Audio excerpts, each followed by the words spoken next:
Okay, it takes a lot for me to get mad at a politician because I think they're all ridiculous, but Marjorie Taylor Greene just crossed the line with me. She just tweeted out, quote unquote, "I fully believe vaccines cause autism. It's another sign of crimes against humanity, and innocent babies, children, and their families are the victims."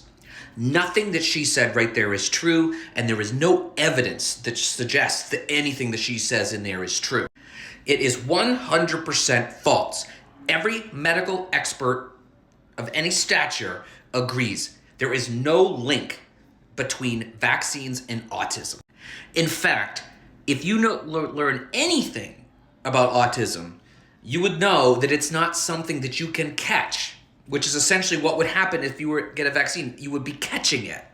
People are born autistic, and this is really bad for a few reasons. Well, number one, it's going to make people more skeptical of vaccines, which means more people with mumps, more people with COVID, more people with all of these diseases that we got rid of, polio even.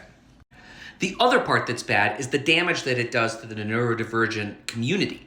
And this is a community that has been discriminated against forever. And by suggesting that they are victims just because their brains work differently is going to make it even harder for them to be accepted by society, even though they can do a lot of the same things that anybody else can do.